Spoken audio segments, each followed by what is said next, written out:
Saudaraku pendengar NTA FM, sesaat lagi kita akan menyimak Jihad Pagi, pengajian Ahad Pagi hari ini dari Jalan Empu Baraga nomor 11 Kemlayan, Surakarta. Kami ucapkan selamat mengikuti. Assalamualaikum warahmatullahi wabarakatuh. Mari dimulai. Ada pertanyaan dari brosur? Sementara pertanyaan yang tertulis belum ada. Saya tahu Masjid Dirar tadi. Coba dibaca ayatnya. Masjid Dirar. A'udzubillahi minasyaitonirrajim. Walladzina ittakhadhu masjidan diraran wa kufran wa tafriqan bainal mu'minina wa irsadan liman haradallaha wa rasulahu min qabl wa la yakhlifunna in aradna illal husna wallahu yashhadu innahum lakadzibun. La takum fihi abada la masjidun ussisa 'ala taqwa min awwali yaumin ahaqqu an taquma fihi rijalun yuhibbuna an yatatahharu wallahu yuhibbul mutahhirin. Afaman assasa bunyanahu 'ala taqwa min Allahi wa ridwanin khairun amman assasa bunyanahu 'ala syafa jurufin harin fanhara bihi fi nari jahannam wallahu la yahdil qaumadh dhalimin. La yazalu bunyanuhum alladzi banaw ribatan fi qulubihim illa an taqatta'a qulubuhum wallahu alimun hakim. Dan di antara orang-orang munafik itu ada orang-orang yang mendirikan masjid untuk menimbulkan kemudaratan pada orang-orang mukmin, untuk kekafiran dan untuk memecah belah antara orang-orang mukmin, serta menunggu kedatangan orang-orang yang telah memerangi Allah dan Rasul-Nya sejak dahulu. Mereka sesungguhnya bersumpah, kami tidak menghendaki selain kebaikan, dan Allah menjadi saksi bahwa sesungguhnya mereka itu adalah pendusta dalam sumpahnya.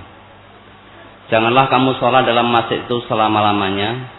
Sesungguhnya masjid yang didirikan atas dasar takwa, yakni Masjid Quba, sejak hari pertama adalah lebih patut kamu sholat di dalamnya. Di dalamnya ada orang-orang yang ingin membersihkan diri, dan Allah menyukai orang-orang yang bersih. Maka apakah orang-orang yang mendirikan masjidnya di atas dasar takwa kepada Allah dan keridhaannya itu yang baik, ataukah orang-orang yang mendirikan bangunannya di tepi jurang yang runtuh, lalu bangunannya itu jatuh bersama-sama dengan dia ke dalam neraka jahanam, dan Allah tidak memberikan petunjuk kepada orang-orang yang zalim. Bangunan-bangunan yang mereka dirikan itu senantiasa menjadi pangkal keraguan dalam hati mereka, kecuali bila hati mereka itu telah hancur, dan Allah Maha mengetahui lagi Maha bijaksana. Ini orang munafik, orang membangun masjid. Nabi mengatakan, membana masjidan banallahu baitan fil jannah. Siapa yang membangun masjid, Allah akan bangunkan rumah baginya di surga. Tapi yang dimaksud hadis itu tentu orang yang mendirikan masjid ussisa 'ala taqwa, yang didasari karena takwa kepada Allah. Kalau mendirikan masjid tujuannya untuk memecah belah umat Islam, tujuannya untuk membendung kegiatan sunnah, tujuannya untuk mensuburkan bid'ah yang dilarang oleh Allah, yang dilarang oleh Rasul-Nya, tentu tidak yang dimaksud oleh Nabi. Orang munafik pun mendirikan masjid. Kita makin yakin, makin paham bahwa orang munafik di dalam menghalangi orang untuk mengikuti Quran dan Sunnah, untuk mengikuti ajaran Islam yang sebenarnya, untuk menghalangi manusia supaya tidak mau kembali kepada Al-Quran, itu berbagai cara. Coba dibaca ayat 61 surat An-Nisa. Bentuk kalau ini dalam surat ini tadi, surat Taubat ini, dengan cara mendirikan masjid untuk menghalangi manusia, untuk merusak kebersamaan, untuk memecah belah umat Islam. Memang dijelaskan dalam surat An-Nisa 61 itu, yasudduna angka sududa. Coba dibaca ayatnya biar jelas. Ra'aital munafiqina yasudduna angka sududa. A'udzu billahi minasyaitonir rajim. Wa idza qila lahum ta'alu ila ma anzalallahu wa ila rasuli ra'aital munafiqina yasudduna angka sududa. Apabila dikatakan kepada mereka, marilah kamu tunduk kepada hukum yang Allah telah turunkan dan kepada hukum Rasul, niscaya kamu lihat orang-orang munafik menghalangi manusia dengan sekuat-kuatnya dari mendekati kamu. Ya kan? Jadi kalau ada orang memanggil-manggil, padahal Allah mengatakan, wa man ahsanu qawlan mimman ta'a ilallah wa amila sholihan wa qala innani minal muslimin. Tidak ada ucapan yang lebih baik daripada mengajak orang, menyeru manusia kepada Allah, untuk tunduk patuh kepada Allah, untuk mengerjakan amal-amal soleh. Tidak ada yang lebih baik dari itu.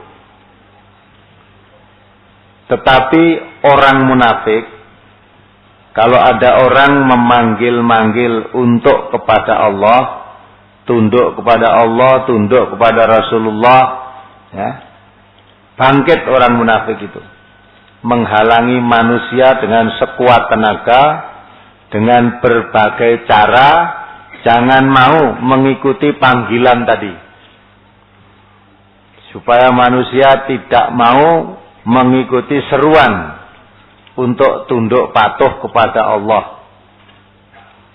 Maka kalau saudara dengar di mana-mana, kalau ada orang yang ngaji, kembali kepada Al-Quran dan Sunnah, dihalang-halangi, diusir, tidak boleh.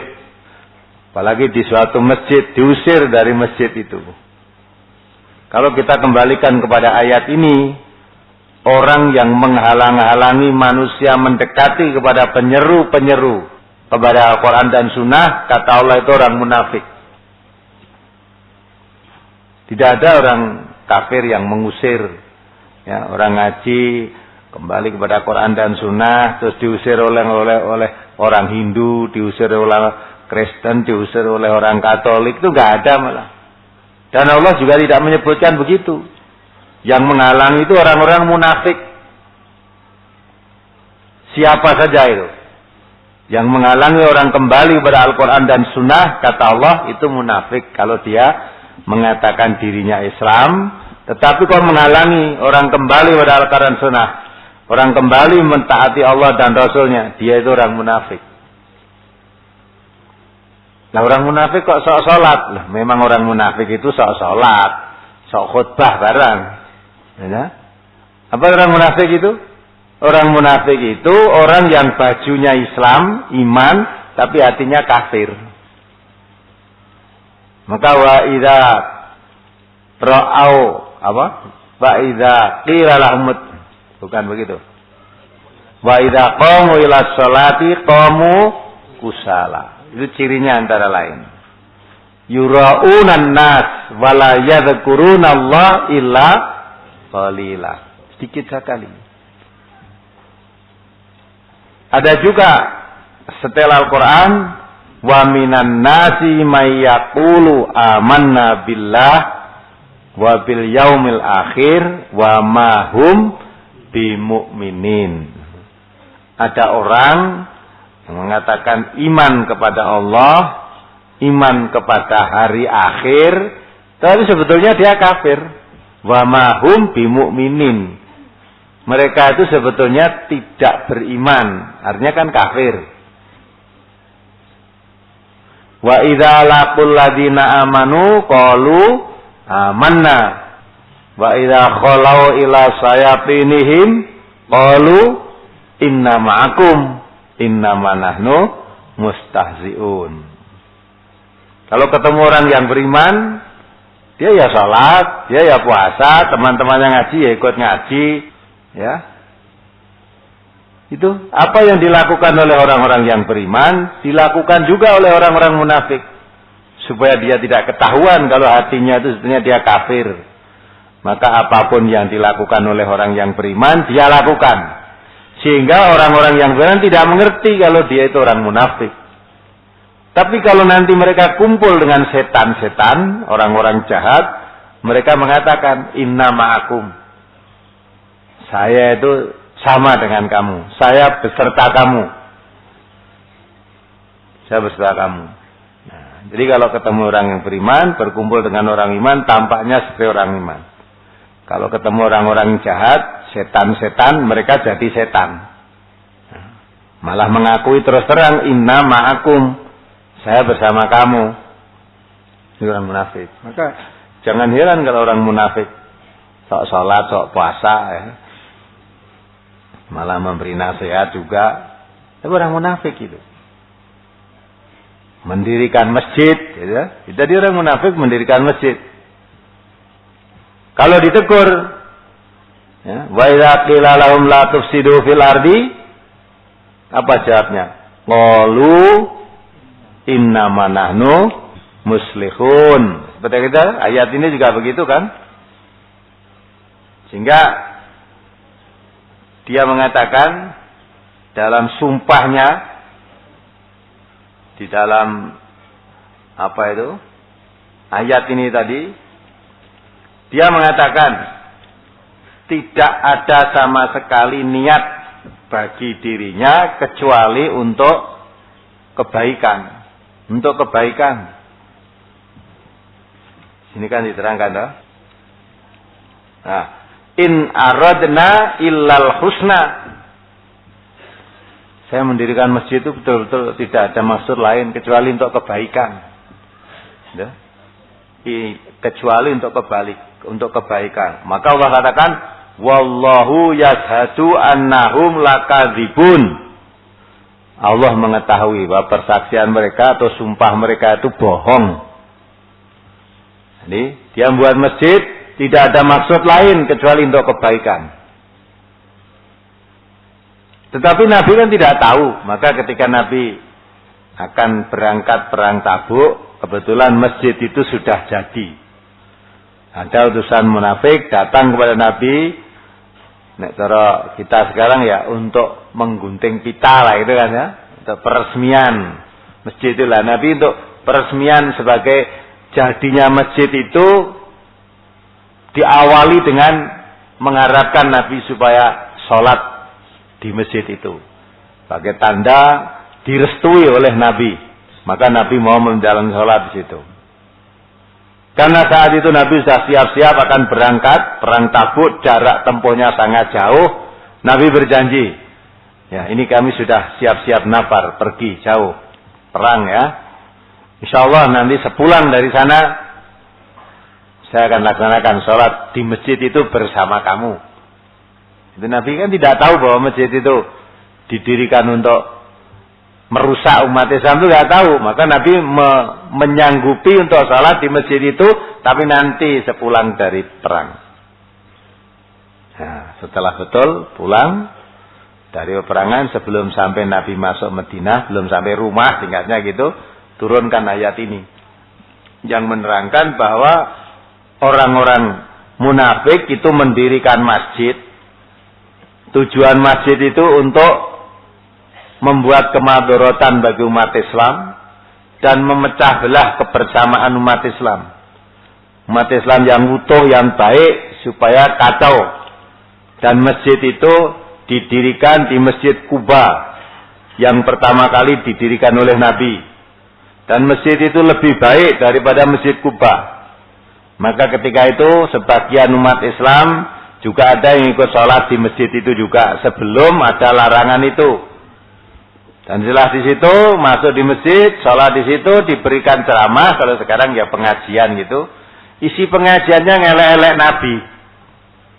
Isi pengajiannya ngelek-elek Nabi, yang menjelekkan, merendahkan, menunjukkan tidak keadilan dan sebagainya. Pokoknya merendahkan Nabi. Nah, orang yang imannya masih lemah, bingung bagaimana yang sebenarnya itu. Apalagi orang yang hatinya ada penyakit, ya, penyakit ragu untuk menjadi orang Islam itu masih setengah-setengah. Ya, tahu-tahu mendengar keterangan orang yang menerangkan di situ, orang-orang yang dipandang. Kalau sekarang ya ulama-ulama, tokoh-tokoh masyarakat, apalagi disebutnya kiai, ya dah. Nah, dipandang tokoh masyarakat di situ.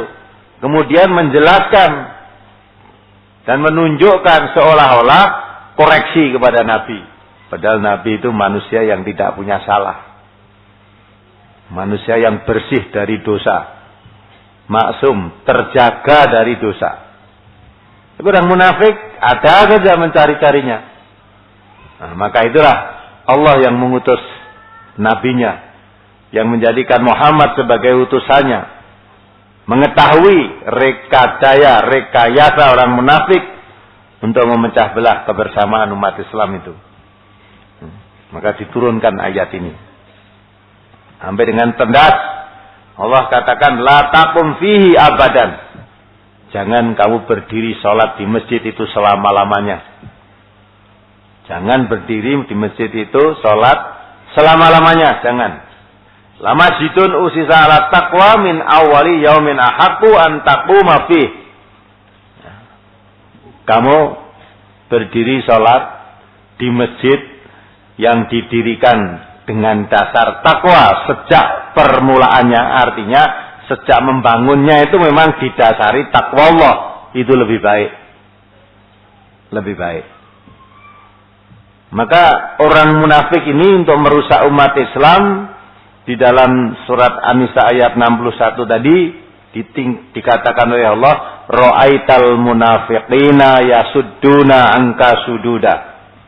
Kamu lihat orang munafik akan berusaha sekuat tenaga, berbagai macam cara untuk menghalang-halangi manusia supaya tidak mau datang, tidak mau mengikuti seruan kembali kepada Allah, untuk mengikuti tunduk patuh kepada Allah, untuk mengikuti taat kepada ajaran Rasulullah. Dihalangi dengan bermacam-macam cara. Itu agama baru, itu agama merusak nenek moyang, itu agama merusak agama kita, itu memecah belah kesatuan dan persatuan, itu memutuskan silaturahim, itu merusak kekeluargaan, macam-macam itu. Itu tidak umum kan gitu kan? Nah, itu orang-orang munafik. Kalau orang kafir misalnya nih mau ngaji, mau sholat, yang mencegah, yang melarang itu orang kafir, oh tentu mudah dihadapi. Orang kafir, urusan apa kamu nyegah saya sholat? Urusan apa kamu nyegah saya ngaji? Urusan apa? Atau mudah dikatakan, oh jangan kamu ngaji di sana ya, lalu kamu kafir, gitu aja kan? Kamu kafir tentu gak senang dengan pengajian. Itu kalau orang kafir. Tapi yang ngomong itu orang yang pinter dalil. Ya, hum qaumun min jildatina wa yatakallamuna bi alsinatina. Ya, satu kaum berbicara dengan lisan kita.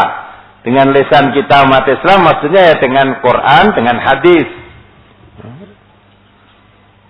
Wa yatakallamuna bi alsinatina. Dia hum qaumun min jildatina, dia satu kaum dari daging kulit kita sendiri sama muslim. Dan dia berbicara dengan lisan kita, dengan Quran dan Sunnah. Dengan Quran dan hadis bicaranya. Tapi kalau kamu turuti itu, melempar kamu ke jahanam. Oleh karena itu, belajarlah Islam itu dari sumbernya. Dari sumbernya. Sumber Islam itu bukan dari manusia. Sumbernya Islam itu dari Quran dan Sunnah. Ngaji kepada siapapun silakan.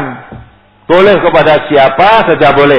Wong Nabi mengatakan walaupun kepada budak yang hidungnya rumpung. Ya, budak yang hidungnya rumpung. Kalau yang disuarakan untuk Quran dan Sunnah, wajib ditaati. Sekalipun raja yang bermahkota emas, ya, kalau bicaranya itu keluar dari Quran dan Sunnah, la sam'a wa la ta'ata. Maka ngaji tidak harus di MTA. Ngaji di mana aja silahkan. Tapi ada orang-orang munafik, jangan ngaji di sana, jangan ngaji di sana, jangan ngaji di sana. Nah, ngaji di sini saja. Nah, misalnya ngaji di sini, ya, berapa waktu ngaji terus tidak bisa istiqomah. Akhirnya tidak ngaji di sana, tidak ngaji di sini, akhirnya jadi orang keliaran kesana kemari, bingung. Jangan saudara salah memahami. Seolah-olah kalau ngaji MTA itu tidak boleh ngaji di mana-mana. Tapi tanya pada hatimu yang bening. Hati nurani yang paling dalam. Apa tujuannya? Apa maksudnya? Dan cara dengan hati yang bening juga, apa maksudnya? Kalau ada orang menghalang-halangi orang mau ngaji ke sana masih, kok tidak boleh. Kok dikatakan begini, dikatakan begitu. Apa tujuannya? Coba lihat. Jangan melihat dohir fisiknya. Orang munafik ini membuat masjid lebih baik daripada masjid Kuba. Tapi Allah perintahkan jangan sholat di situ selama-lamanya. Oleh karena itu oleh Nabi utus beberapa sahabat datang ke masjid itu, bakar masjid itu, punahkan, musnahkan, diratakan dengan tanah. Karena itu masjid bukan didirikan untuk bertakwa kepada Allah, tapi untuk merusak kebersamaan umat Islam. Maka seharusnya bagi orang Islam itu tidak perlu ya saling mengelek ya. Apa elek-elekan itu?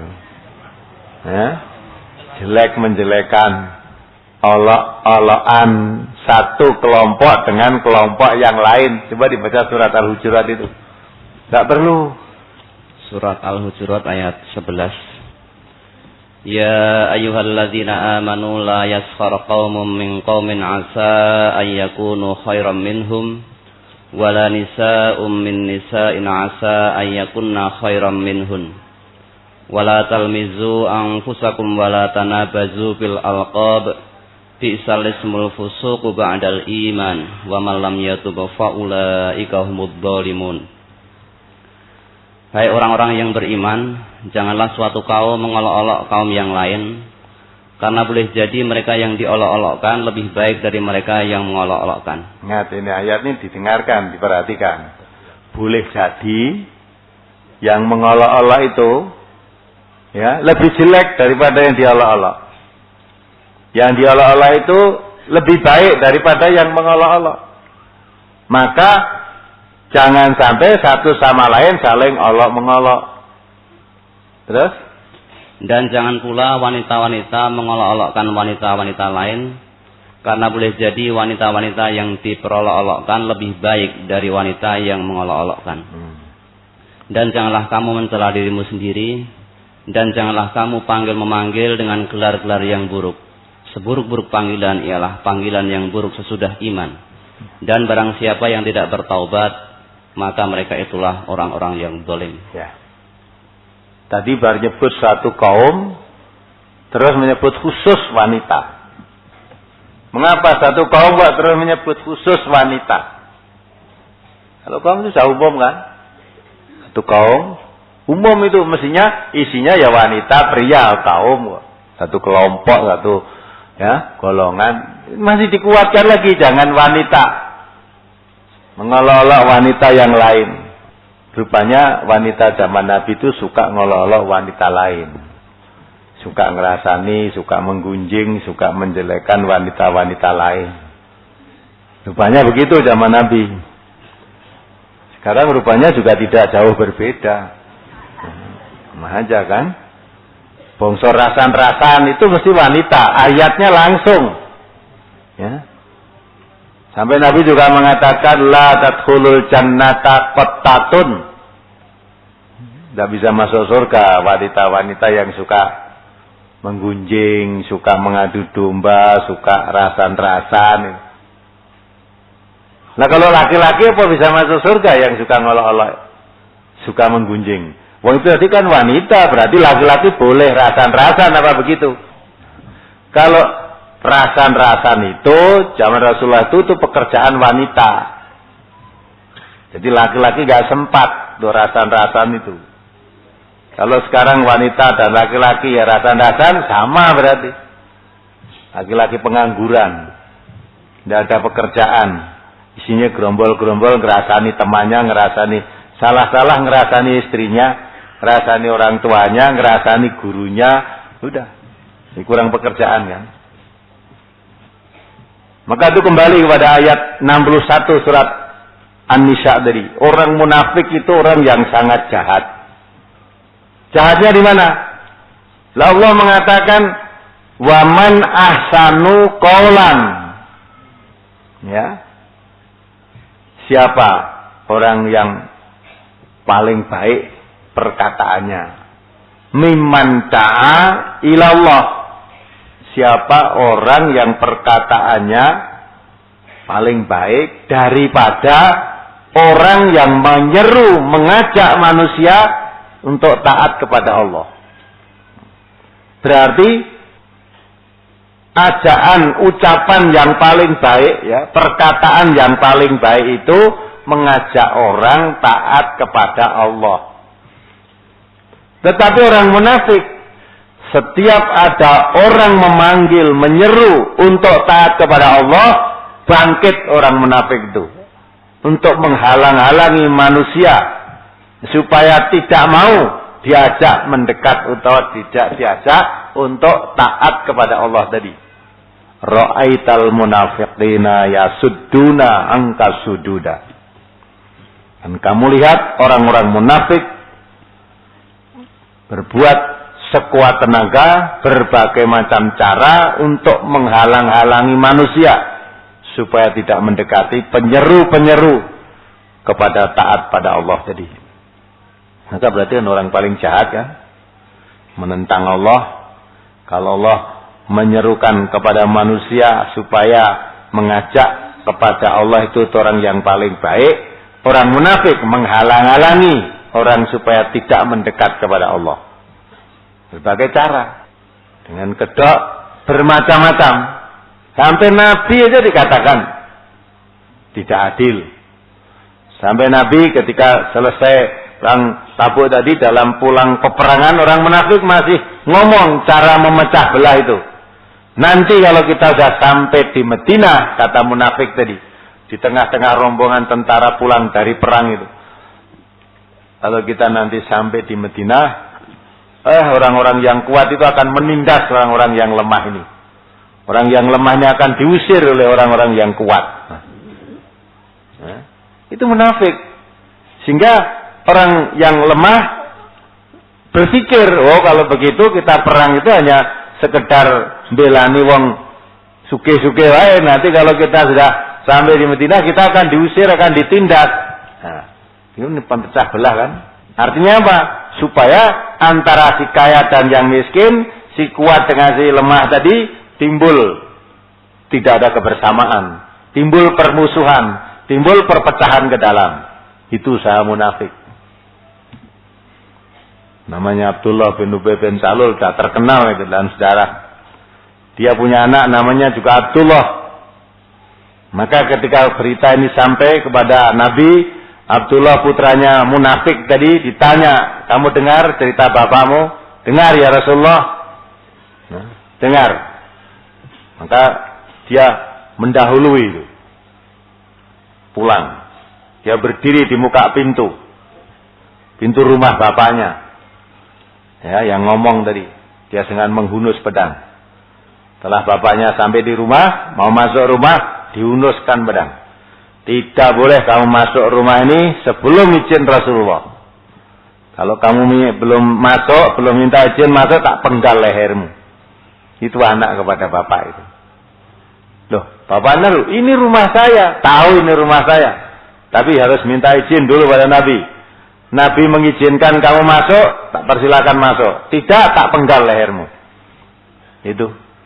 Maka orang yang beriman itu tidak peduli kalau sudah berpihak kepada Allah, sekalipun itu bapaknya, dia menjadi musuh Allah, merusak kebersamaan, merusak jamaah, merusak ketaatan, ya, tidak peduli.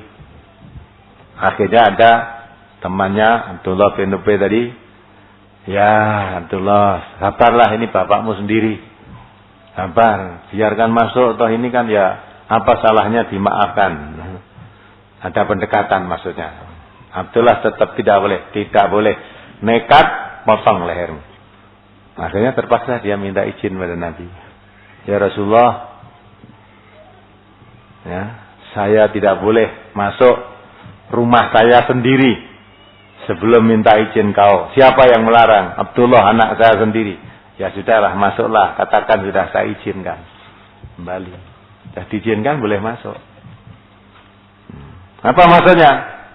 Jadi orang ini karena meremehkan ajaran Nabi, menjelekkan Nabi, merusak apa yang diatur oleh Nabi, biar datang minta kepada Nabi, minta maaf kepada Nabi, baru dibolehkan masuk. Itu sikap. Maka dibaca surat Taubah 24 itu. Surat At-Taubah ayat 24. Qul in kana aba'ukum wa abna'ukum wa ikhwanukum wa azwajukum wa ashiratukum wa amwalun yaqtaraftumuha wa tijaratun tahshawna kasadaha wa masakinu taradawnaha ahabba ilaikum minallahi wa rasulihi wa jihadin fi sabilihi fatarabbasu hatta ya'tiyallahu bi amrih wallahu la yahdil qaumal fasiqin. Katakanlah, jika bapak-bapak, anak-anak, saudara-saudara, istri-istri, kaum keluargamu, harta kekayaan yang kamu usahakan, perniagaan yang kamu khawatiri kerugiannya, dan rumah-rumah tempat tinggal yang kamu sukai adalah lebih kamu cintai daripada Allah dan Rasul-Nya, dan dari berjihad di jalannya, maka tunggulah sampai Allah mendatangkan keputusannya. Dan Allah tidak memberi petunjuk kepada orang-orang yang fasik. Ya. Qul in kuntum tuhibbunallah fattabi'uni, itu kan? Nabi pun disuruh menyatakan, kalau kamu cinta kepada Allah, ikuti aku, ikuti Nabi. Bukan kok malah jekali, gembosi apa yang digariskan oleh Nabi, orang-orang munafik tadi. Maka Nabi disuruh nyatakan. Kalau kamu betul-betul orang-orang yang beriman, ya, kamu boleh mencintai ayahmu, mencintai bapakmu, mencintai ke ibumu, keluargamu, istrimu, dan sebagainya. Tapi jangan melebihi cintamu kepada Allah, Rasul, dan jihad fisabilillah. Barang siapa mencintai Allah, Rasul, dan jihad fisabilillah, ya, dikalahkan dengan cinta-cintanya yang lain, termasuk orang fasik. Wallahu la yahdil qaumal fasiqin. Allah tidak akan memberikan petunjuk pada orang-orang fasik. Maka dalam surat Al-Mujadalah sekali dibaca, ayat 22 itu terakhir, ya, itu lebih tegas lagi, sekalipun itu bapak-bapakmu. Surat Al-Mujadalah ayat 22. La tajidu qauman yu'minuna billahi wal yawmil akhir yuwadduna man haddallaha wa rasulahu walau kanu aba'ahum wa abna'ahum wa ikhwanahum aw ashiratahum ulaika kataba fi qulubihimul imana wa ayyadahum bi ruhim minhu wa yudkhiluhum jannatin tajri min tahtihal anharu khalidina fiha radhiyallahu anhum wa radu anhu ulaika hizbullah ala inna hizballahi humul muflihun. Kamu tidak akan mendapati sesuatu kaum yang beriman kepada Allah dan hari kiamat saling berkasih sayang dengan orang-orang yang menentang Allah dan Rasul-Nya, sekalipun orang-orang itu bapak-bapak atau anak-anak atau saudara-saudara ataupun keluarga mereka. Mereka itulah orang-orang yang Allah telah menanamkan keimanan dalam hati mereka dan menguatkan mereka dengan pertolongan yang datang daripadanya.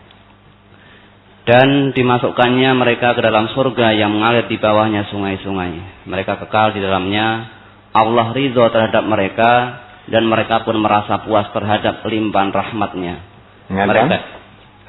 Mereka itulah golongan Allah. Ketahuilah bahwa sesungguhnya golongan Allah itulah golongan yang beruntung. Ya. Ulaika hizbullah. Golongan Allah itu tidak pernah kompromi, tidak pernah menaruh kasih sayang dengan orang-orang yang memusuhi Allah. Sekalipun yang memusuhi Allah itu bapaknya sendiri. Jadi disebutkan oleh ayat tadi, orang-orang yang ada hubungan kerabat dekat. Ayah, anak, istri, keluarga, dan mereka hubungan dekat dalam kekeluargaan. Kalau dia dah memusuhi Allah dan Rasulnya, pasti tidak ada rasa kasih sayang. Tercabut. La tajidu qauman yu'minuna billahi wal yaumil akhir yuwaduna man haddallah wa rasulahu walau kanu abahum. Jadi kalau kamu iman kepada Allah, ya, kok bisa berkasih sayang dengan orang yang memusuhi Allah? Ya tidak ada iman kamu. Tapi kalau orang yang memusuhi Allah, kamu udah iman, mesti tercabut rasa kasih sayangmu. Sekalipun orang itu bapakmu. Maka Abdullah bin Ubay bin Salul tadi, ya, munafik, merusak kebersamaan, mengkhianati Nabi, anaknya pasang pedang dengan mau dipenggal di lehernya. Atau istri-istrimu, sekalipun istrimu yang kamu cintai, kok memusuhi Allah, menentang perintah Allah, menghina Rasulullah, tercabut rasa kasih sayang. Atau suami, kalau kamu wanita-wanita yang beriman, suamimu menentang Allah dan Rasulnya, memusuhi Allah dan Rasulnya, mesti tercabut rasa kasih sayangnya. Dia lebih bersatu dengan, menyatu dengan tuntunan Allah dan Rasul daripada dengan suami yang kurang ajar terhadap Allah dan Rasulnya. Ini sikap. Maka orang yang beriman itu mesti berbeda dengan orang yang tidak beriman. Sikapnya beda, pandangan hidupnya berbeda. Memang semuanya berbeda. Walaupun pada umumnya tidak seperti itu, karena umumnya manusia itu tersesat dari jalan Allah. Maka Allah peringatkan, wa in tuti aktsara man fil ardi yudilluka an sabilillah. Kalau kamu hanya ikut-ikutan umumnya manusia di muka bumi ini, kamu tersesat dari jalan Allah. Umumnya di sini begini, kegiatannya begini, kamu ikut umumnya, tersesat dari jalan Allah. Nah kalau tidak ikut pada umumnya, dianggap kamu orang asing.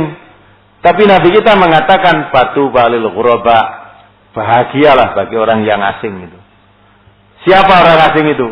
Alladzina yuhyuna ma amatan nas min sunnati.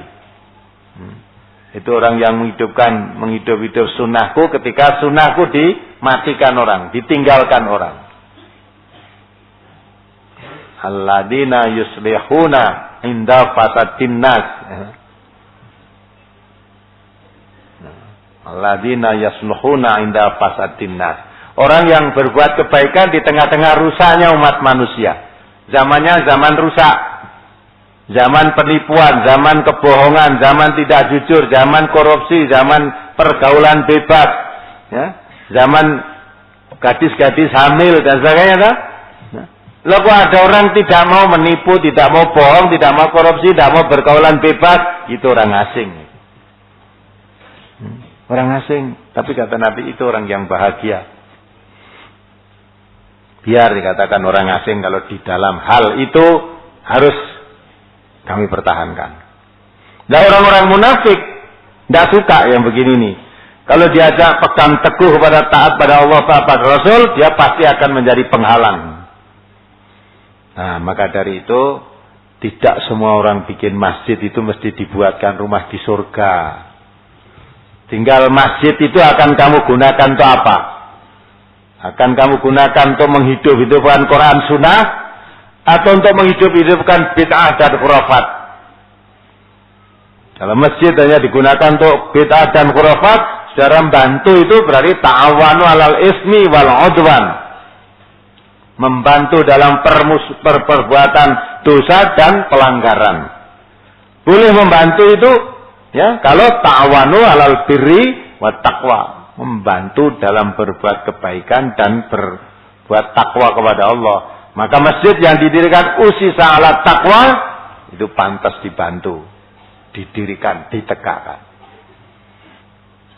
Ada ini ada satu masjid, sudah dekat masjid itu. Di masjid itu diatur Quran dan Sunnah. Tidak mau situ, sudah dirikan masjid sendiri untuk tandingan. Misalnya 100 meter, jangan bantu di situ. Makin banyak masjid bukan malah makin baik, ya dah? Karena kalau orang hanya membangun terus tidak diopeni, tidak pelihara, tanggung jawab di hadapan Allah nanti. Satu kampung, satu RT mana, masjidnya 15. Tiap 100 meter ada masjid, 100 meter ada masjid. Tetapi setiap harinya kosong.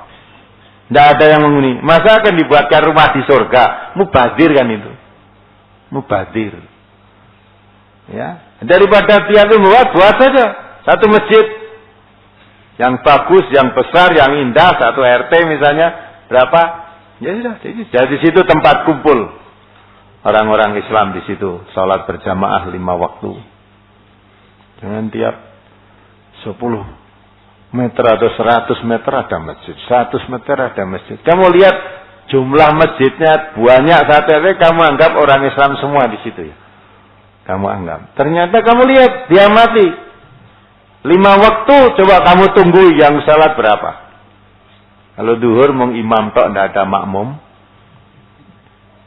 Kalau subuh ya paling 3-4. Nanti sing rada akeh iki nek poso. Subuh itu poso rada banyak. Itu kira-kira apa juga akan dibuatkan rumah di surga? Apa tidak termasuk mubadir itu? Kenapa tidak dijadikan satu aja yang baik, yang bagus, memuat sehingga silaturahim orang satu RT itu sehingga setiap sehari ketemu 5 kali berkumpul di situ. Sudah masing-masing ada masjid, tidak pernah ketemu itu nanti. Apalagi kalau niat mendirikannya seperti Masjid Dirar tadi. Maka oleh Rasulullah suruh hancurkan, diratakan dengan tanah. Atas perintah Allah, kamu jangan sholat di situ selama-lamanya. Ya supaya tidak sholat selama-lamanya umat Islam kan. Ya, kalau dia dihancurkan nanti tidak bagi orang pendatang kemudian yang tidak ngerti masuk di situ sholat. Nah, supaya tidak sholat selama-lamanya maka dihancurkan oleh Nabi. Maka inilah dengan ayat ini supaya kita waspada. Orang munafik itu dikatakan oleh Allah tadi berbagai macam cara untuk menghalangi orang supaya tidak kembali, supaya tidak taat kepada Allah itu berbagai cara. Ada dengan cara membuat masjid, ada dengan cara membuat kelompok, ada dengan cara membuat pengajian, tapi isinya hanya ngelek-elek pengajian yang lain, ngelek-elek umat Islam yang lain, seolah-olah dirinya merasa paling benar. Sedang Allah sendiri sudah mengatakan, jangan kamu memperolok-olok satu golongan dengan golongan lain. Bisa jadi yang diolok-olok itu yang lebih baik. Maka titikane wong elek kuwi anggere gawene seneng elek-elek wong, ya kuwi wong elek. Jangan yang dielek-elek malah yang dianggap elek, yang elek-elek itu. Suka menyebar jeleknya orang lain, itu orang jelek, bukan orang baik dia. Lah kok begitu? Ya coba dibaca surat Nur ayat 15. Surat An-Nur ayat 15. Istalaqawnahu bi alsinatikum wa taquluna bi afwahikum ma laysa lakum bihi ilmu wa tahsabunahu hayyina wa huwa 'indallahi 'azim. Atau ayat sebelumnya. Walaula fadlullahi 'alaikum wa rahmatuhu ayat 11. Innal ladzina ja'u bil ifki usbatu minkum la tahsabuhu syarran lakum bal huwa khairul lakum.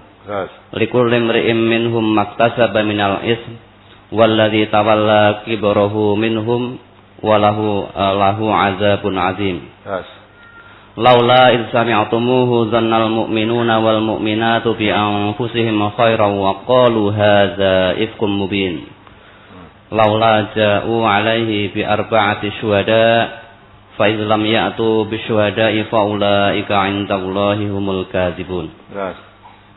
Walaula fadlullahi 'alaikum wa rahmatuhu fid dunya wal akhirati lamassakum fima afattum fihi 'adzabun 'adzim. Terus ya, satu lagi. Istalaqawnahu bi alsinatikum wa taquluna bi afwahikum ma laysa lakum bihi 'ilmu wa tahsabunahu hayyina wa huwa 'indallahi 'adzim. Kata lagi. Walaula id sami'tumuhu qultum ma yakunu lana an natakallama bihadza subhanaka hadza buhtanun 'adzim. Yes. Ya'idukumullahu an ta'udu limislihi abadan in kuntum mu'minin. Ya. Sesungguhnya orang-orang yang membawa berita bohong itu adalah dari golongan kamu juga.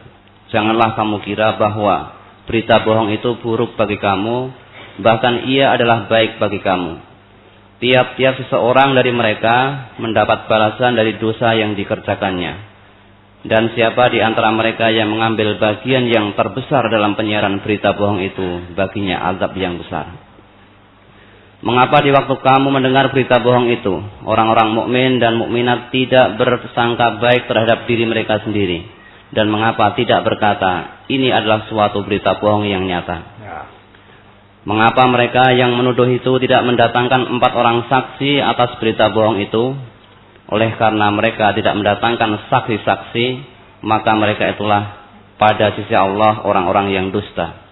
Sekiranya tidak ada karunia Allah dan rahmatnya kepada kamu semua di dunia dan di akhirat, niscaya kamu ditimpa azab yang besar karena pembicaraan kamu tentang berita bohong itu. Ingatlah, di waktu kamu menerima berita bohong itu dari mulut ke mulut, dan kamu katakan dengan mulutmu apa yang tidak kamu ketahui sedikit juga, dan kamu menganggapnya suatu yang ringan saja, padahal dia pada sisi Allah adalah besar. Dan mengapa kamu tidak berkata di waktu mendengar berita bohong itu, sekali-kali tidaklah pantas bagi kita memperkatakan ini, Maha suci Engkau ya Tuhan kami, ini adalah dusta yang besar.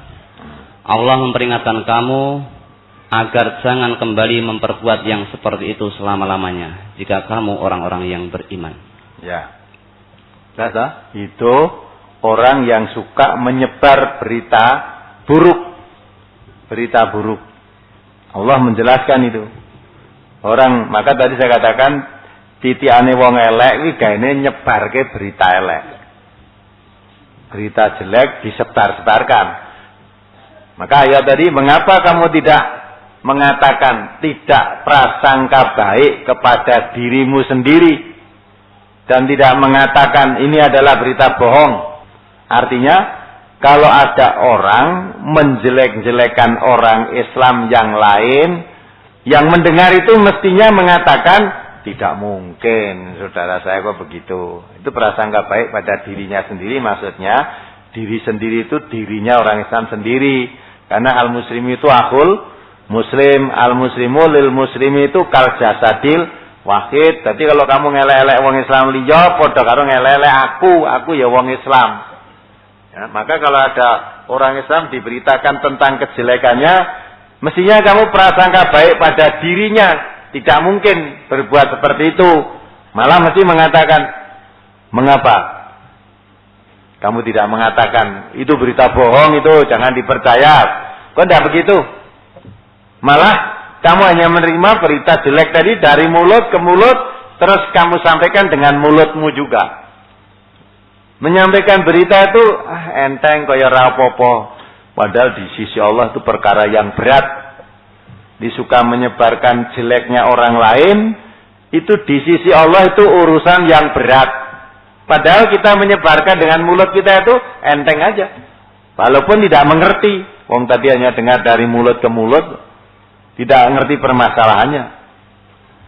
Maka kalau saya tadi menjelaskan orang-orang munafik, ya, orang-orang munafik yang suka menghalangi orang memanggil ke jalan Allah untuk taat kepada Allah, taat pada Rasulullah, kok ada orang menghalang-halangi. Ini orang munafik. Nah, siapa orang munafik? Saya tidak mendoakan siapa saja yang berbuat semacam itu, kata Allah, itu munafik. Maka tidak perlu kita menyebut orang. Kalau kita menyebut, oh si fulan itu munafik, oh tidak boleh. Karena ayat ini menerangkan siapa saja orangnya. Kalau ada orang mengajak orang untuk taat kepada Allah, taat pada Rasulullah, lalu malah dihalang-halangi dengan berbagai cara, menyebar fitnah, apalagi sampai mendirikan masjid untuk memecah belah itu orang-orang munafik sekalipun mendirikan masjid. Nah, maka itu koreksi pada diri kita. Ada enggak sifat kita semacam itu? Saya tidak suka orang kembali pada Allah, tidak suka orang ngaji Quran, tidak suka ngaji sunnah Rasulullah, tidak suka untuk meninggalkan adat kebiasaan jahiliyah untuk kembali pada Quran dan sunnah. Kalau itu ada sifat tidak suka pada diri kita, itu sifat-sifat munafik yang harus dihilangkan. Harus dihilangkan. Jangan sampai malah kita mendengar ya orang yang ngaji itu begini tidak rukun, tidak bermasyarakat, ya. Apalagi diisukan tidak mau sholat dengan ya kalau tidak sama golongannya, nah itu loh.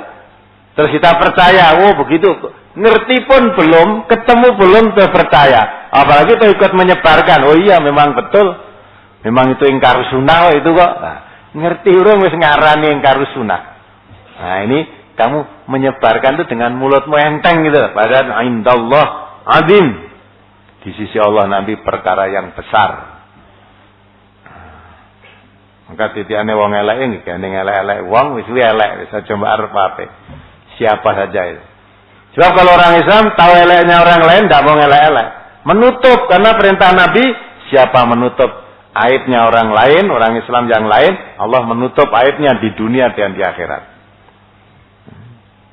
Ya, maka kalau tahu aibnya seseorang, tutup, jangan malah disebarluaskan. Nah terus ke dalam supaya dia tetap jadi orang yang baik, dinasihati, pekerjaanmu yang jelek itu jangan diteruskan, ya, jangan diteruskan. Orang kok malah disebarluaskan, sengaja biar jatuh. Tidak perhatikan Nabi itu, padahal haram hukumnya menjatuhkan kehormatan orang Muslim itu haram. Melihat aibnya orang Muslim senang merasa dapat bahan cerita untuk menjatuhkan. Nah itu sudah bukan orang Muslim lagi sifat yang dimiliki. Ada pertanyaan yang berhubungan dengan brosur. Ya. Bagaimana hukumnya masjid yang digunakan untuk mengolok-olok dan membenarkan pandangan mereka dari yang tidak sepaham dengan mereka? Sebagai contoh, dalam pengajian Isra Mi'raj Nabi Muhammad SAW, pembicara itu jelas-jelas menganggap ia paling suci dan benar. Dan menganggap orang yang tidak mau kirim doa untuk orang yang sudah mati itu dikatakan bahwa orang tersebut yang bid'ah dan tidak mengerti tuntunan agama dengan sebenarnya. Mohon penjelasannya. Nah kalau kamu tanyakan masjidnya tidak salah itu. Ya, yang salah siapanya? Nah, maka kamu sudah tahu tuh ayatnya. Kalau suka mengolok-olok orang lain, ya tak? Suka mengolok-olok orang lain, dilarang oleh Allah, dia berdosa. Karena bisa jadi yang diolok-olok itu malah yang lebih baik, ya tak? Masa orang tidak ngirim doa, dianggap malah yang bid'ah. Nek arep ngirim dongoi metu ngendi le ngirim? Lewat mana? Kalau diperintahkan berdoa itu memang betul. Allahumma ighfir lil mu'minina wal mu'minat wal muslimina wal muslimat al ahya'i minhum wal amwat. Kan ditujukan doa kita. Ya Allah, ampunilah dosa orang mukmin laki perempuan, orang muslim laki perempuan ya, yang masih hidup maupun yang sudah mati. Itu dikirim doa, itu namanya didoakan. Kalau kita membaca ayat ini ganjarannya supaya dipakai dikirimkan yang sudah mati, nah itu nggak ada tuntunannya. Coba carikan tuntunannya. Tapi nggak perlu kamu berdebat di tempat itu, pengajian begitu. Ya sudah tinggalan baik. Kalau kamu nggak bisa mengingatkan, tinggal saja. Ya, karena mubalek yang suka ngolok-olok orang, akhirnya ditinggalkan orang tuh nanti. Karena orang tuh lama-lama paham kok. Lama-lama paham. Ngisi mesti ngelek-elek kono, ngisi elek-elek kono. Padahal hariannya dia tahu orang itu seperti apa, tahu. Lah perkara beda paham, ya, beda pendapat. Kalau di NTA sudah saya tekankan, yang bisa dikerjakan bersama-sama sesama umat Islam, mari kita bersama-sama. Yang tidak sepaham karena berbeda paham, tidak bisa dikerjakan bersama-sama, mari sama-sama bekerja, saling hormat, menghormati. Lana a'maluna walakum a'malukum. Misalnya yang tidak bisa bersama, ya, kita nggak ada upacara peringatan kematian 100 hari, 1000 hari, 40 hari, kemudian dibacakan Al-Fatihah 7 kali, Qul Huwallahu 7 kali, Nas 7 kali, Falaq 7 kali, bacakan apa? Kalau ada ganjarannya dikirimkan yang sudah mati, ya, itu kami tidak sependapat, tetapi tidak menghalangi mereka. Kalau kamu suka begitu, laksanakan, ya, tanpa mengajak saya. Kalau saya diajak, saya tidak mau, tidak usah marah kamu. Harus menghormati ketidakmauannya. Demikian juga, kalau saya mengajak, mbok tidak usah begitu, itu gak ada tuntunannya.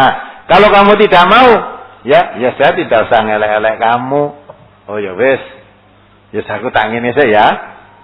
Aku ora ngajak kowe. Oh iya, aku ora ganggu kowe ning aja meksa aku kon melu. Nah itu enak kan? Nanti kalau itu betul dapat ganjaran tenan, PN. PN dhewe aku ora mbok wae. Ning nek kuwi ternyata beda dosa, rasakno. Nah itu kan? Itu juga saya. Kalau ternyata itu salah, nanti dosa di hadapan Allah, saya yang memikul dosanya. Kalau itu betul saya yang mendapat pahalanya, antara pahala dan dosa tidak bisa saling bagi-bagian. Wa laisa lil insan illa ma sa'a. Allah mengatakan begitu. Manusia itu tidak akan memperoleh kecuali apa yang sudah diusahakan sendiri. Masalah dosa juga begitu. Wala taziru waziratun wizra ukhra. Ayatnya berkata begitu. Orang berdosa tidak bisa memikul dosanya orang lain. Jadi kalau kita diajak dengan semua tidak mau itu, tidak ada tuntunannya, nanti saya takut dosa kok. Ya, terus yang ngajak mau nekat, ora apa-apa. Nek dosa kondo aku tak tanggungi. Nah, mangsamu kuwi jagoan kowe mikul dosamu dhewe wis ora iso. Lah kok malah mikulke dosane wong liya. Wis, nek dosa pikulen dhewe ganjaran PN dhewe. Tindakno kowe rasa ngajak aku rasa ngalang-alangi kamu. Nah, begitu enak kan? Sehingga tidak saling olok-olokan. Ya biar yang suka begitu biar. Begitu. Yang tidak suka ya biar tidak usah ikut begitu. Nah, hal-hal yang bisa bekerja sama, misalnya sholat berjamaah, mari sing dadi imam kowe apa aku. Ya, kamu yang jago tahlil tadi jadi imam, apa jadi makmum. Bagi kita mau makmum ya mau, imam ya mau, namanya kerjasama. Ning nek bakui mau ra iso ya dhewe-dhewe. Sehingga orang Islam tidak boleh hanya beda paham, beda pendapat terus ngolok-olok. Seolah-olah kok surga neraka itu dirinya yang menentukan. Wala tuzakku anfusakum huwa a'lamu biman ittaqa. Ya, jangan kamu dirinya merasa suci. Allah itu yang tahu siapa yang bertakwa. Apakah kamu yang suka ngirim ganjaran itu atau yang tidak suka itu, yang mana yang bertakwa? Allah yang paling tahu. Maka jangan merasa dirinya bersih. Harus dipahami. Apalagi berkaitan dengan Quran surat At-Taubah ayat 107 sampai 110, bahwa intinya ada pendirian masjid yang tidak dilandasi takwa. Bahkan tujuan utamanya ialah untuk memecah belah persaudaraan umat Islam. Apakah atas dasar ini saya boleh bersifat selektif ketika akan melaksanakan ibadah sholat ke suatu masjid?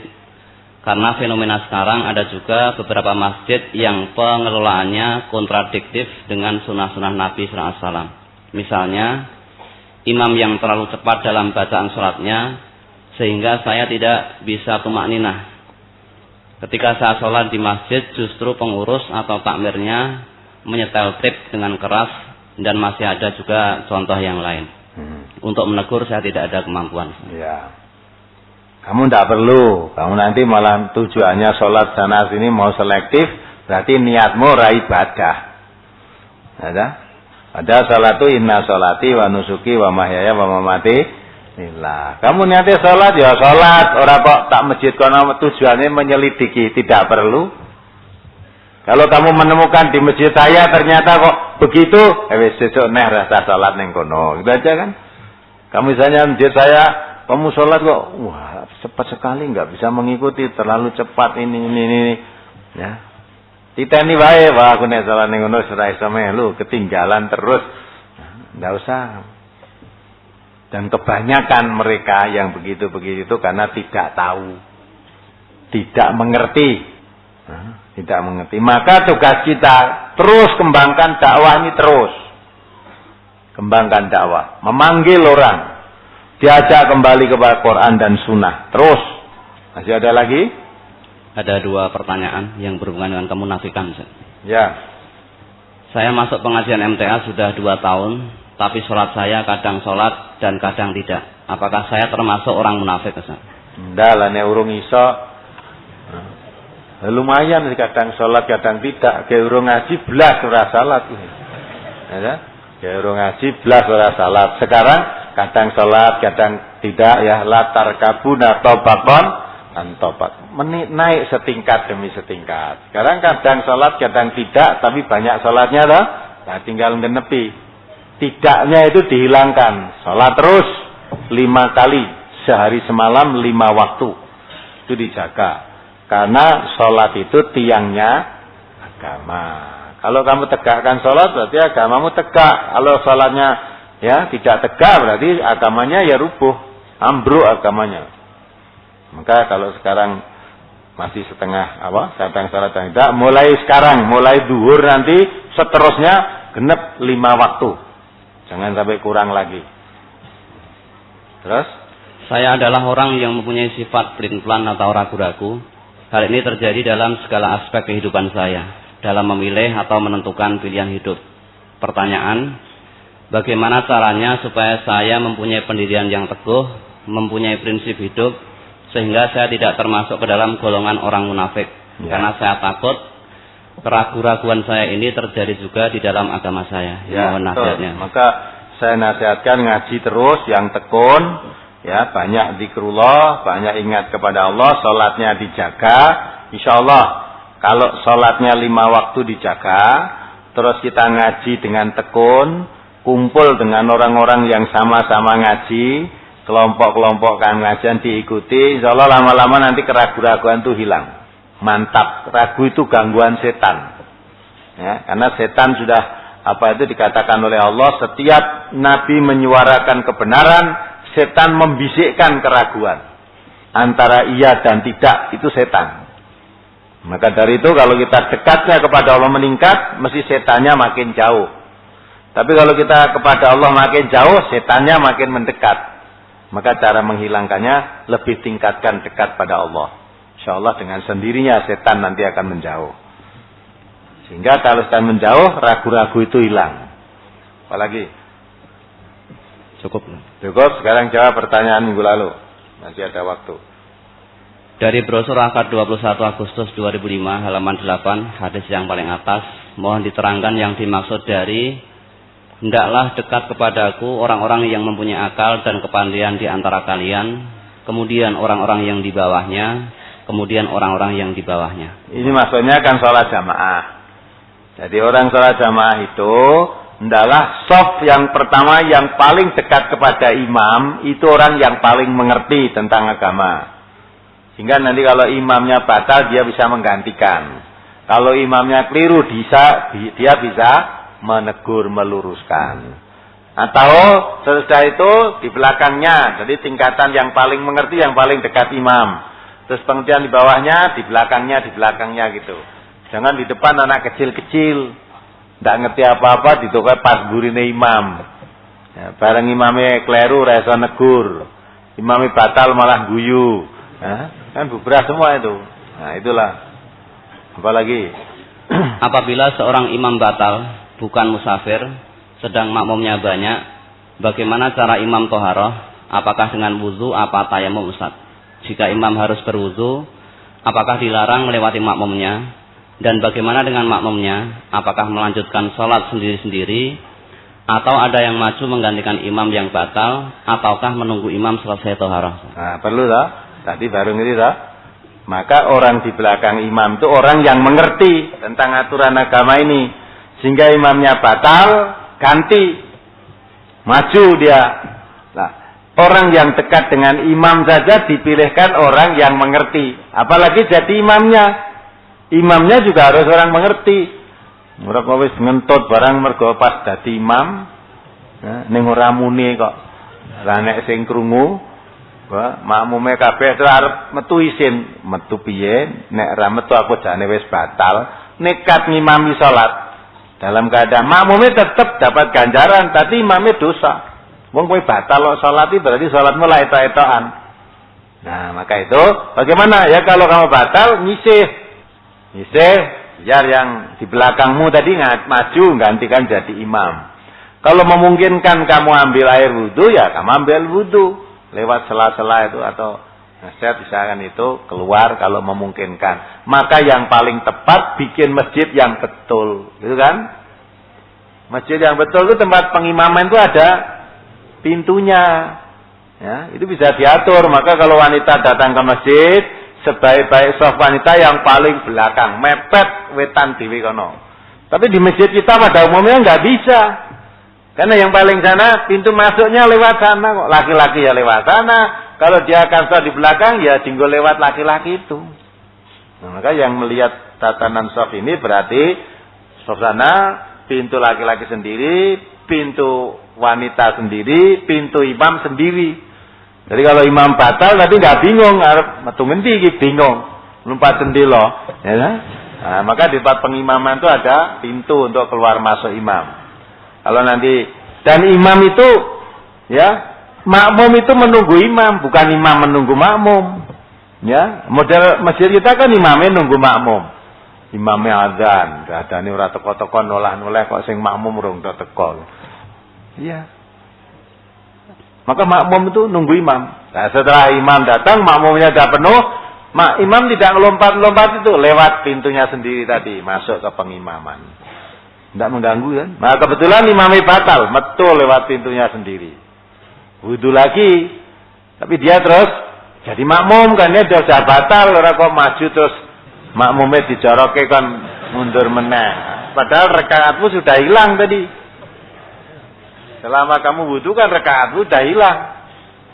Maka kamu termasuk menjadi makmum masbuk akhirnya. Nah, itu. Maka kalau semua itu diatur menurut agama yang benar, tidak mengalami kesulitan seperti itu. Tidak mengalami kesulitan. Maka kalau bikin masjid yang betul aturannya, sehingga kalau ada imam terjadi seperti itu, serasa repot. Satu maju, imamnya keluar. Apalagi? Tentang makmum tidak boleh mendahului imam. Saya sholat dengan suami, sesudah sampai rakaat terakhir, saya menunggu salam. Ternyata saya tunggu tidak salam. Lalu saya melihat imam ternyata ngantuk. Lama bengi ngopo wong lembur. Kok ngimami nganti ngantuk iki ngopo gitu. Nah, terus gimana? Bareng ngantuk mbok tinggal lunga. Maka saya mendahului salam. Yang demikian itu tadi, nanti kepala saya apakah juga diganti dengan kepala khimar? Nah, kan makmum itu harus mengikuti imam. Kalau imam ngantuk, makmumnya harus ikut ngantuk. Ya tidak begitu, mestinya tidak begitu. Kalau kamu tahu imamnya ngantuk, ya dijawil, digugah, ya toh? Digugah. Masa imam ngimami ditunggu salam kok turu itu, Pak. Nah, bareng digugah, kaget, tekan ngendi ki mau bacaanku.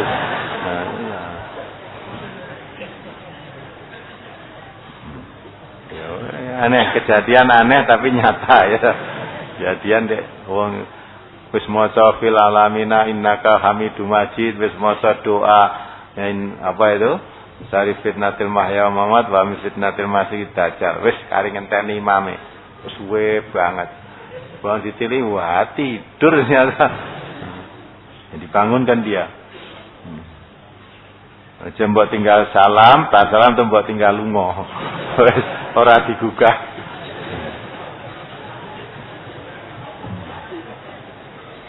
Saya bareng padahal salatnya subuh. Lah kok bareng anu tekan duha lagi salam. Itu tidak ngantuk, tidur itu. Ya, terus bagaimana kalau barisan sholat yang rapat itu malah mengganggu gerakan sholat? Contohnya ketika takbir. Tidak, rapat tidak mengganggu. Kalau rapatnya, ya, rapatnya kakinya gaduh, pundaknya gaduh. Jadi takbir tidak mengganggu apa-apa. Rapat kok mengganggu gimana? Sing mau takbir piye? Wong barisan rapat kok takbir ganggu pun takbir ngene. Ya. Tapi itu kan mengangkat begini. Ya sampai setinggi bawah atau setinggi tinggi ya Allah Akbar. Kok terganggu apa nilai mau takbir piye gitu loh. Enggak itu. Apalagi saya pernah tinggal di Kudus. Di sana teman saya ada yang menjalankan puasa Zalail, yaitu puasa 1 tahun penuh tidak lowong, pakai buka dan sahur. Yang demikian itu apakah ada dalil atau tuntunannya, Ustaz? Iya, iya. Coba baca lagi. Saya pernah tinggal di Kudus. Di sana teman saya ada yang menjalankan puasa Zalail, yaitu puasa 1 tahun penuh, tidak lowong, pakai buka dan sahur. Yang demikian itu apakah ada dalil atau tuntunannya? Nanti kalau kancamu kuwi aja tekan aku. Kalau saya belum tahu itu. Nabi tidak pernah puasa yang banyak seperti puasa bulan Ramadan, ya. Seperti puasanya bulan Ramadan, itu 1 bulan tuh kalau tidak salah bulan Sya'ban atau bulan itu yang paling banyak. Hari-hari biasa Nabi ya puasa kadang 3 hari dalam 1 bulan. Puasa Senin, puasa Kamis, puasa 3 hari dalam 1 bulan. Itu yang dikerjakan oleh beliau. Atau sehari puasa, sehari tidak. Tidak kok setahun puasa terus itu. Saya belum tahu tuh dalilnya itu. Tanya aja yang menjalankan itu. Apalagi? Apabila ada 2 wanita yang sholat berjamaah, bagaimanakah posisi imam dan makmumnya? Mohon diberi dalilnya. Ya seperti kalau laki-laki sama seperti jamaah pria. Sama tidak ada pengkhususan oleh Nabi, berarti kan sama. Apalagi? Apabila celana kena madhi dan dicuci hanya bagian yang kena saja, kemudian dipakai untuk sholat, padahal masih basah, apakah sholatnya sah? Sah saja kalau memang sudah bersih, basahnya basah baju, basah air bersih, tidak apa-apa. Ya, kamu pakai baju, berarti kumbah, pagi diperes terus gue kelambi, itu nggak salah sah. Masih basah kuyup, sah juga. Atau kehujanan, basah celananya, basah bajunya, basah karena air. Jangan tadi nggak salat sah. Jadi kalau memang sudah bersih dari najisnya dipakai sholat sah saja. Apalagi? Saya seorang pemuda. Selama ini saya memahami bahwa jodoh itu akan kita dapatkan atas usaha kita. Fenomena ini pada umumnya dapat kita lihat di masyarakat. Bahwa ketika seseorang itu tinggal di suatu tempat tertentu, umumnya jodohnya tidak jauh dari tempat itu. Pendapat ini terkadang melemahkan keyakinan saya atas kebesaran Allah. Dengan kata lain, Allah tidak akan memberikan jodoh apabila kita tidak berusaha. Apakah hakikat jodoh dan bagaimana pemahaman tentang jodoh yang benar? Jodoh yang benar itu Allah membuat ketentuan, manusia itu jodohnya manusia. Iya kan? Pasti itu. Jadi manusia tidak mungkin akan jodohnya kera, itu enggak. Manusia ya manusia. Walaupun zaman sekarang ada juga manusia kawin dengan binatang. Karena kawin dengan manusia rupanya sudah tidak ada kepuasan, kawin dengan binatang. Ya kan? Itu memang mencari hidupnya hanya mencari kepuasan seksual, Tidak bisa puas-puas akhirnya dengan binatang akhirnya ya. Nah, jadi maksudnya jodoh itu Allah membuat ketentuan manusia dengan manusia. Itu pasti jodohnya itu. Adapun jodoh itu di mana saja bisa saja kamu yang tempat tinggal di situ dapatnya tempat jauh atau dengan dekat situ ya daripada cari jauh-jauh yang dekat saja juga bisa. Ya, memang kamu berusaha untuk mendapatkan jodoh. Ya dah. Lah maka itu orang tua punya kewajiban kalau punya anak perempuan di samping memberikan nama yang baik, memberikan nafkah, kalau wanitanya sudah dewasa, orang tua kewajiban mencarikan jodoh. Jodoh itu dicarikan.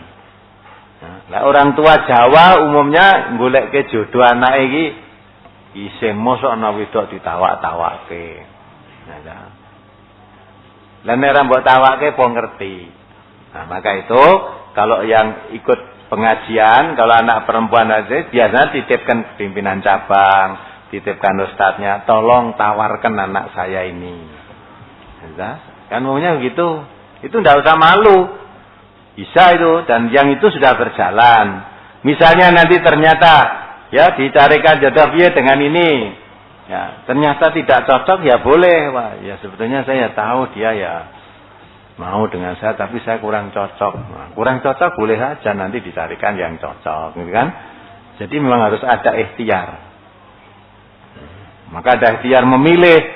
Nabi kan memberikan contoh, memberi tuntunan, memilih wanita, memilih jodoh itu, kalau bisa 4 hal, yang tidak bisa hilang 1 aja. Kalau bisa ya, yang cantik, kalau lagi yang tampan, yang kaya. Syukur anak tunggal. Kaya anak tunggal. Yang ketiga keturunan orang baik. Yang keempat iman. 3 tadi 1, 2, 3 boleh hilang. Yang tidak boleh hilang iman. Sampai Allah menggambarkan kamu mengawini wanita mukmin, mukminah lebih baik daripada kawin dengan ya, wanita cantik menarik hatimu. Tetapi dia kafir atau musyrik. Sedang wanita mukmin tadi budak. Rupanya jelek, tur budak. Itu lebih baik. Kenapa? Kata Allah, dia membawa kamu ke surga. Sedang wanita cantik yang kafir tadi membawa kamu ke neraka. Berarti kan harus ikhtiar loh, mencari jodoh itu. Milih. Harus milih. Apalagi? Ini ada panggilan segera. Kepada saudari Sofi, ditunggu adiknya yang sakit di luar paling timur. Sekali lagi. Kepada saudari Sofi, ditunggu adiknya yang sakit di luar paling timur. Nah, mari Sofi supaya keluar di luar paling timur. Maka kalau akan minggu pagi itu sarapan dulu ya. Kalau mungkin sakit tadi belum sarapan. Terus apa lagi? Mohon diterangkan tentang surga itu terletak di bawah telapak kaki ibu. Maksudnya apa? Anak kalau ingin masuk surga itu tidak boleh hanya sholat, puasa, zakat, haji, tapi dengan ibunya kurang ajar. Jadi dengan kata lain, kalau anak itu ingin masuk surga harus tunduk patuh taat kepada ibunya selama ibunya mengajak kepada kebenaran. Jadi selama benar harus taat. Kalau tidak benar ya jangan ditaati. Maka sampai Allah mengatakan, Nabi mengatakan ridallah fi ridal walidain wa suhtillah fi suhtil walidain. Ya, ridhonya Allah itu ada kaitannya dengan ridho orang tua. Kalau orang tuanya ridho dengan anaknya, Allah ridho. Kalau orang tuanya marah dengan anaknya, Allah murka juga. Tetapi meridho dan murka tadi dalam hal-hal yang benar. Ya, kalau orang tuanya ridho, anaknya pintar main, anaknya ridho, ya, orang tuanya ridho bisa menggait jenis lain, ya, membawa misalnya anaknya perempuan bisa menarik laki-laki yang banyak atau sebaliknya, itu ridho orang tuanya. Allah tidak ridho. Jadi ridho itu kalau anaknya melakukan suatu perbuatan yang baik sehingga orang tuanya ridho, Allah ridho. Kalau anaknya melakukan suatu perbuatan yang jelek sehingga orang tuanya tidak ridho, Allah pun tidak ridho. Nah, gitu. Maka taat kepada ibu itu menjadi pintu surga juga. Karena kamu tidak mungkin masuk surga kalau durhaka kepada kedua orang tua. Apalagi? Saya mempunyai ibu yang jauh dari hidayah. Sampai saat ini saya hanya bisa mendoakannya dan memberi masukan yang baik semampu saya. Saya sedih, bagaimana kalau sewaktu-waktu Allah mengambilnya dalam keadaan kafir? Apakah boleh saya mensolatkan orang yang murtad? Bagaimana cara saya menasihatinya agar ibu saya itu mau kembali ke agama Islam dan melaksanakan ibadah seperti yang dituntunkan Rasulullah? Padahal ibu sekarang sudah berumur 58 tahun. Ya, didakwai terus, geretai terus selama hidupnya, terus sekali dua kali tidak kena, ya terus dikandani. Di samping itu dengan keteladanan, dalam arti kamu menyampaikan Islam itu baik kepada ibumu, ya lah perilakumu terhadap ibumu harus menunjukkan bahwa Islam menuntunkan anak kepada orang tua itu supaya baik dengan perilaku, sikap, sopan santun dan sebagainya. Di samping didoakan, semoga Allah memberikan hidayah pada ibumu. Nah, kalau sampai mati terpaksa tidak mau jadi orang Islam, ya nggak bisa mendoakan. Maka mumpung masih hidup, ya terus digeretai, didakwai dengan nasihat-nasihat yang baik dan diberikan contoh perilaku. Kamu sebagai orang yang ngaji mengamalkan hasil kajinya itu, ya dirasakan oleh orang tuamu, anaknya ini lebih taat, lebih berbakti, lebih sopan pada orang tua. Dengan begitu mudah-mudahan ibumu tersentuh dengan perilaku itu. Terus saya seorang gadis. Ada seorang pemuda yang suka kepada saya. Dulu pemuda itu suka mabuk, tetapi semenjak mengenal saya, dia mulai berubah dan mulai meninggalkan kebiasaannya itu. Kalau bertemu, sering saya kasih saran dan saya nasihati untuk menjauhi dan meninggalkan pergaulannya yang tidak baik itu. Dan dia pun pernah bilang sama saya, katanya dia ingin berubah. Bagaimana seharusnya saya bersikap kepadanya, sedangkan teman-teman tidak ada yang suka padanya, bahkan cenderung menghina dan mencelanya. Salahkah saya apabila menerima dia, tetapi dengan syarat dia harus sholat dan ngaji? Tidak salah. Ya, kalau dia dulu pemabuk, dia penjudi, dia penipu dan sebagainya, sudah taubat, tidak mabuk lagi, tidak judi lagi, tidak menipu lagi, jadi orang Islam yang baik, taat kepada agamanya, boleh kamu nikah dengan dia, diterima dengan baik. Nah, teman-temanmu yang menghina, mengecek orang jelek jadi baik diejek, itu enggak betul itu. Kamu lebih baik nikah dengan itu daripada nikah dengan orang yang dulu sering jadi imam sholat, sering jadi muadzin, sering khutbah, ya, lulusan pondok, sekarang tidak sholat malah jadi mabuk, judi. Nah, itu malah lebih baik dari mantan judi, itu lebih baik, mantan maling lebih baik daripada mantan santri. Boleh kawin dengan itu. Malah kalau kamu kawin dengan lulusan pondok, bahasa Arabnya fasih, Qur'annya di luar kepala, ya, ya, hafal semua sudah.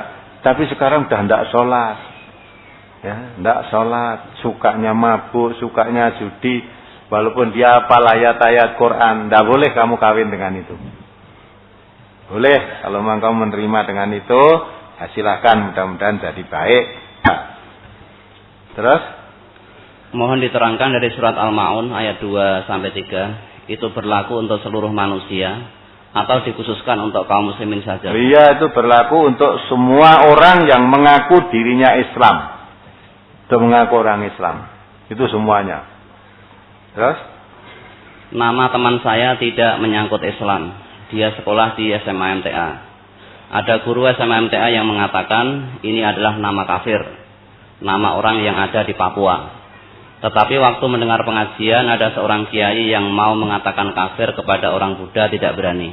Mohon Ustaz menasihatinya, dan ini apakah termasuk memperolok-olok sesama muslim, Ustaz? Ya tidak boleh. Nama ini siapa tuh? Nah, apa tuh dibalik nama itu? Ya, kamu sering melihat TV yang fakta itu. Kita nonton fakta apa enggak? Apa tikam itu? Sering lihat ya? Namanya itu ada yang namanya Sidik, namanya Soleh, Apa dibalik nama?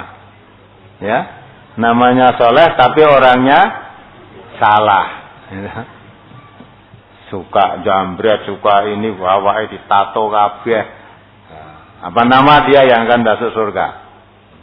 Nah, kecuali kalau nama temanmu tadi namanya kafir, itu gantinen. Nama kok kafir gantinen. Ya, namanya Venus, ada warga yang ikut ngaji namanya Venus. Rumah kamu Venus sih wong apa coba? Orang apa?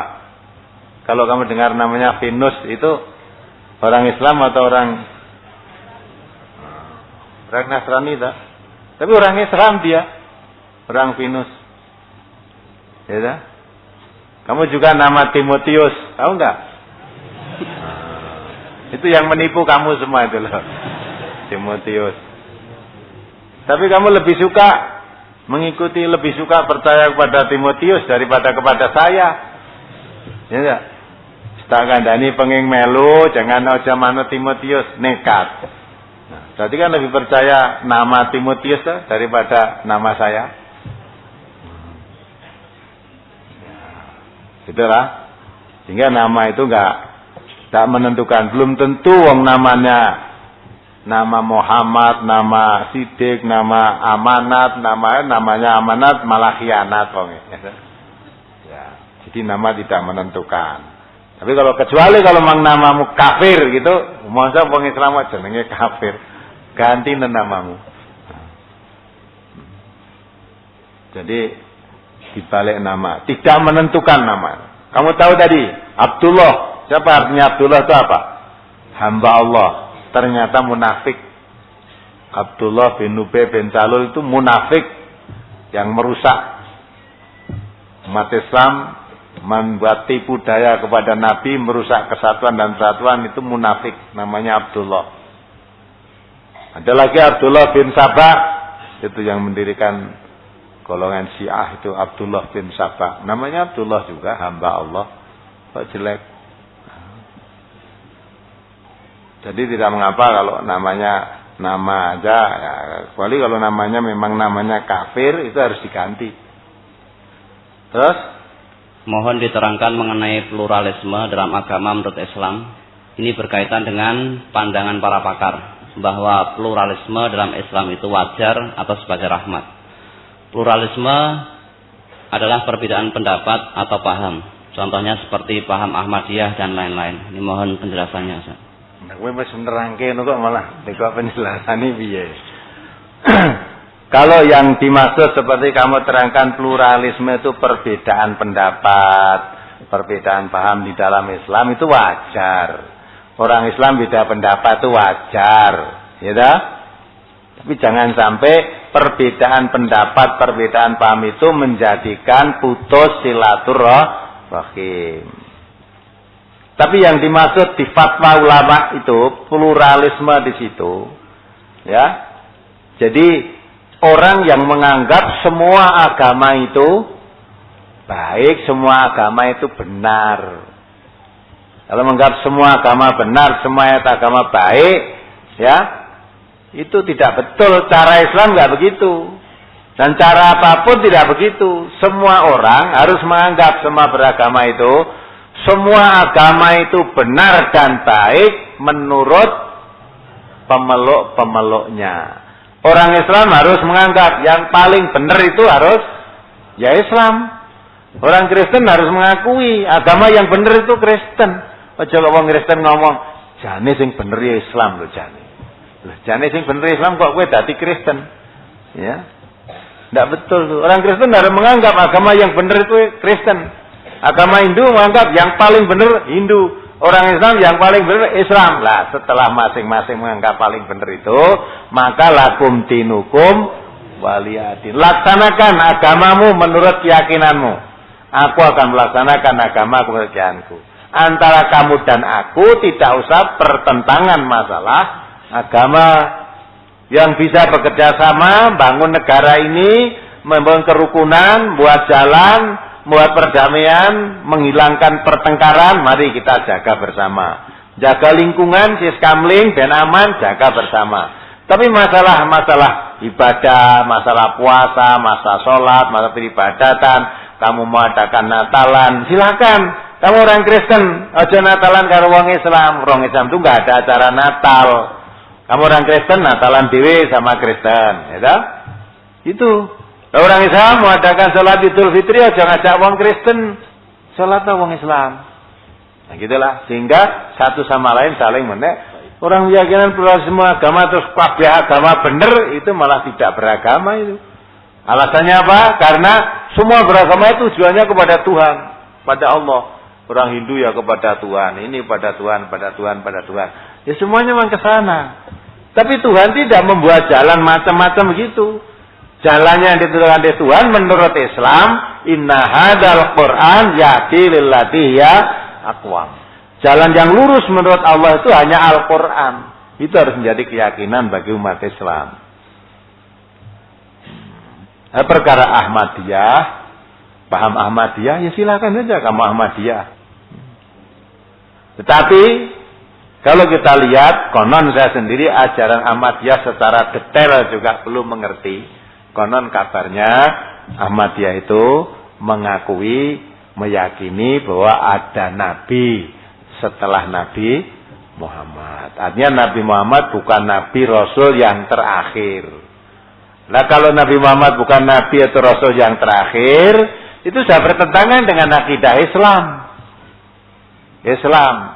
Kalau sudah bertentangan dengan akidah Islam, berarti itu sudah bukan Islam. Menurut keyakinan Islam, Nabi Muhammad itu Nabi yang terakhir. Menurut pengakuan Nabi sendiri, dahulu Bani Israel selalu dipimpin oleh seorang Nabi. Setiap Nabi yang memimpinnya wafat, ganti yang memimpin Nabi lagi. Tapi setelah aku, tidak akan ada Nabi lagi. Nah, jadi tidak ada Nabi itu pengakuan Nabi Muhammad. Juga Nabi mengatakan, andai kata Musa hidup pada zamanku ini. Musa maksudnya Nabi Musa. Kalau Nabi Musa hidup pada zamanku ini, datang lagi hidup pada zamanku, Musa harus mengikuti aku. Bukan Nabi Muhammad mengikuti Nabi Musa. Cuman dikata Musa itu muncul lagi, sekarang ada Nabi Musa. Nabi Musa harus mengikuti Nabi Muhammad.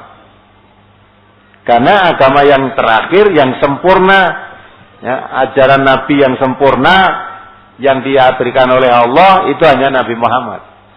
Nabi menggambarkan agama Islam ini seperti satu rumah bangunan yang sudah disusun, dibuat oleh Nabi yang pertama terus sampai yang terakhir. Nabi itu sebagai penyempurna, ya. Tinggal ibaratnya bangunan itu ada satu batu bata yang belum terpasang. Alangkah sempurnanya kalau batu bata ini dipasang pada rumah yang sudah hampir jadi itu. Ya, siapa batu bata terakhir itu? Ialah aku. Maka dengan adanya aku, sempurnalah bangunan rumah ini. Maka sebelum Nabi Muhammad diutus, belum sempurna agama Islam itu. Setelah Nabi Muhammad diutus, maka sempurna. Karena sudah sempurna, maka Nabi wafat, tidak ada Nabi lagi. Kalau Nabi Muhammad sudah sempurna ajarannya, terus ada Nabi lagi, membawa ajaran apa lagi? Menyempurnakan apa lagi? Itu kan? Nah, apalagi kalau keyakinan bahwa Quran yang ada ini Quran yang bukan yang asli. Quran yang asli sekarang itu masih dibawa Imam Mahdi. Nah, kalau ada keyakinan semacam itu, sudah bertentangan dengan Islam. Tidak boleh diyakini itu. Ya, kalau itu mengatakan Islam, kita harus tidak, bukan Islam. Nah, kalau betul dibawa Imam Mahdi, Imam Mahdinya itu koyok bodoh umat kacau balau begini kok malah Qurannya digawa dolan yang ngendi sekarang. Ya. Itu mau turun ke sini lagi kapan? Ya, sekarang itu di mana? Bodoh digolei, bersembunyi di mana ya kamu Imam Mahdi? Ini umat sudah kacau balau ini kok tuntunannya malah kamu bawa pergi. Ya dah? Yang goleknya di Imam Mahdi kuwi. Menggolek Al-Qaeda siji ora ketemu-ketemu gitu.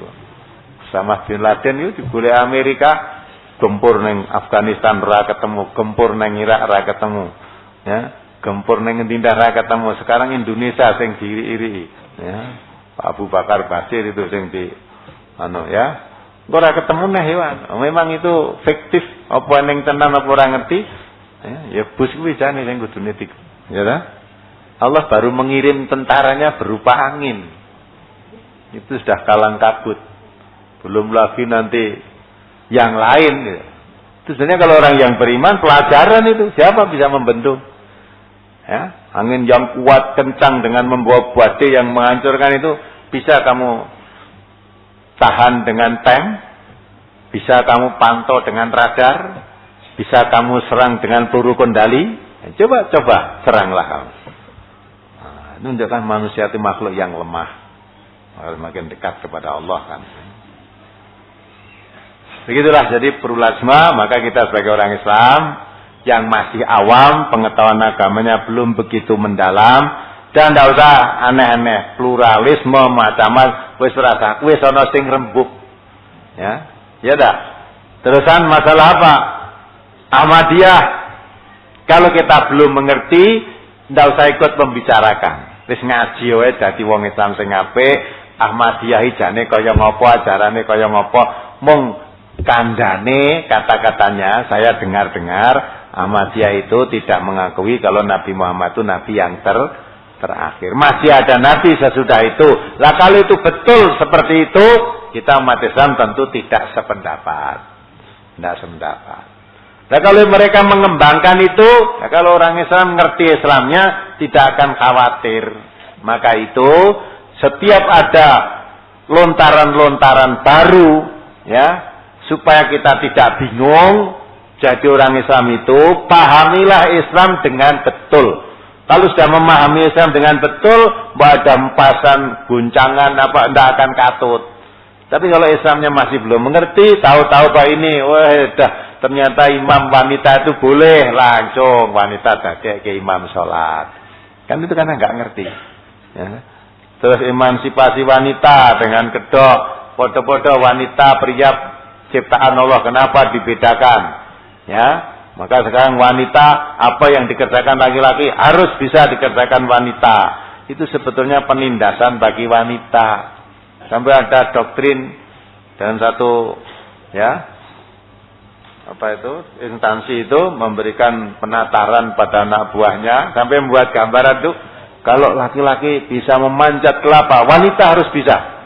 Itu sebetulnya kan malah penghinaan lah. Wanita kan petakilan menek kambil gitu terus piye. Ya, lewong saya yang laki-laki aja nggak bisa, nggak kepengin kok. Kuwi do iso, aku ora iso, ora kepengin kok wanita malah kepengin. Menek ora akeh sing do nang ngisarmu. Ya.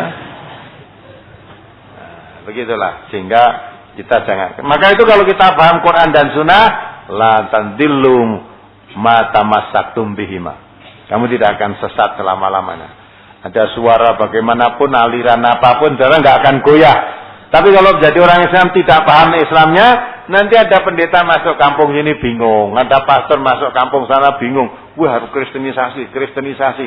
Nah kenapa nggak ada kristenisasi? Mbak Ben dia punya cita-cita wong sak Indonesia di Kristen ke kabeh, ya sama tuh dengan kita wong sak Indonesia di Islam ke kabeh.